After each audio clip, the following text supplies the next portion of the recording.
నమస్తే. టీడీపీ అధినేత నారా చంద్రబాబు నాయుడు, అలాగే లోకేష్‌పై కేశినేని నాని చేసినటువంటి వ్యాఖ్యలు తీవ్ర దుమారం రేపుతున్నాయి. ప్రధానంగా ఆయన 2 పర్యాయాలు విజయవాడ ఎంపీగా పనిచేసినటువంటి అనుభవం కలిగినటువంటి వ్యక్తి. అలాగే తెలుగుదేశం పార్టీ ఆయనకు అత్యంత ప్రాధాన్యత ఇచ్చిందనే చెప్పాలి. ఇలాంటి క్రమంలో ఆయన పార్టీ మారిన వెంటనే మీడియాతో మాట్లాడినటువంటి కేశినేని నాని చాలా తీవ్రమైనటువంటి వ్యాఖ్యలే చేశారు. కుటుంబంలో చీలికలు తీసుకువచ్చారు అనేది ప్రధాన అజెండాగా తీసుకున్నారు కేశినేని కుటుంబ సభ్యులు. ఎందుకనంటే దీనికి సంబంధించి ఇప్పటికే అంటే ఆయనకు పార్టీలో ఉండటం ఇష్టం లేదు. పార్టీలోంచి వెళ్ళిపోవచ్చు. ఎవరికైనా ఆ స్వాతంత్రం ఉంది, హక్కు ఉంది, స్వేచ్ఛ ఉంది. ఇలాంటి సందర్భంలో బయటకు వచ్చిన తర్వాత ఈ రకమైనటువంటి వ్యాఖ్యలు చేయడం ఏంటి అనేది తీవ్రమైనటువంటి చర్చ జరుగుతుంది. ప్రధానంగా కేశినేని కుటుంబంలో కేశినేని నాని చేసినటువంటి ఏవైతే ఈ వ్యాఖ్యలు ఉన్నాయో దాని మీద ప్రతి ఒక్కరూ స్పందించారు. ముఖ్యంగా తెలుగుదేశం పార్టీ నేత ఆయన సోదరుడు కేశినేని చిన్ని అయితే మీడియాతో మాట్లాడుతూ కేశినేని చిన్ని క్షమాపణలు చెప్పారు. సారీ సార్, మా కుటుంబం వల్ల మీరు ఇంత ఇబ్బంది పడుతున్నారు, ఇన్ని మాటలు పడ్డారు, దయచేసి మా అందరినీ మన్నించండి అని చెబుతూనే మా కుటుంబానికి మీరు ఇచ్చినటువంటి ప్రాధాన్యతను మరిచిపోయి నాని గారు ఆ విధంగా మాట్లాడటం మీకే కాదు మాకు బాధ కలిగిస్తుంది. ఆయనే ఆలోచించుకునే సమయం వస్తుంది అని చెప్పి మాట్లాడినటువంటి ఆ మాటలు ఇప్పుడు రాజకీయంగా చర్చకు దారితీశాయి.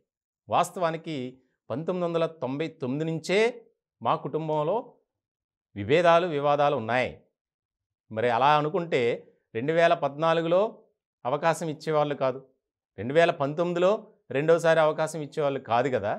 ఆ విషయాన్ని విస్మరించి ఈ రకమైనటువంటి దురుసు ప్రవర్తన అనేది, మాటలు అనేది కరెక్ట్ కాదు అనేది కేశినేని చిన్ని ఆయన మాట్లాడుతూ చెప్పినటువంటి సందర్భం. ముఖ్యంగా ఎవరిని కూడా ఆయన పల్లెత్తి మాట అనరు.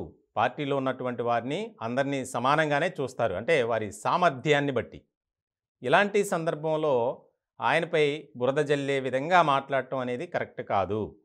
ఆయన ఎప్పటినుంచో వైఎస్ఆర్సీపీకి కోవర్ట్గా అత్యంత సన్నిహితంగా ఉండి ఈ రోజున ఇలా మాట్లాడుతున్నారని చెప్పి ఆయన కేశినేని చిన్ని వ్యాఖ్యానించారు. దానికి సంబంధించి ముఖ్యంగా కేశినేని కుటుంబంలో అయితే నాని చేసినటువంటి వ్యాఖ్యల పట్ల తీవ్రమైనటువంటి విచారం వ్యక్తం చేస్తున్నారు కుటుంబ సభ్యులంతా.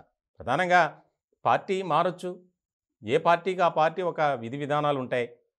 ఆయన టీడీపీలో ఇమడలేకపోయారు, వైసీపీలోకి వెళ్ళారు, ఓకే, అంతవరకు బాగానే ఉంది. కానీ టీడీపీలో ఉన్నప్పుడు ఏ రకమైనటువంటి ప్రయోజనాలను ఆయన పొందారో వాటన్నిటినీ మరిచిపోయి మాట్లాడటం కరెక్ట్ కాదు. కృష్ణా జిల్లా, ఎన్టీఆర్ జిల్లాలో మొత్తం తెలుగుదేశం పార్టీ అంతా ఖాళీ అయిపోద్ది, ఖాళీ చేయిస్తా అని ఈ రకమైనటువంటి వ్యాఖ్యలు మంచిది కాదు. ఏదేమైనప్పటికీ ఆయన్ని వ్యక్తిగతంగా టార్గెట్ చేసి మాట్లాడినటువంటి మాటలను బట్టి మేమంతా కుటుంబ సభ్యులంతా మేము చర్చించుకొని మీకు సారీ చెప్తున్నాం సార్ అని చెప్పి మీడియా ముఖంగా కేశినేని చిన్ని చేసినటువంటి ఏదైతే రిక్వెస్ట్ ఉందో ఇప్పుడు దాని మీద కూడా సర్వత్రా చర్చ అయితే జరుగుతుంది.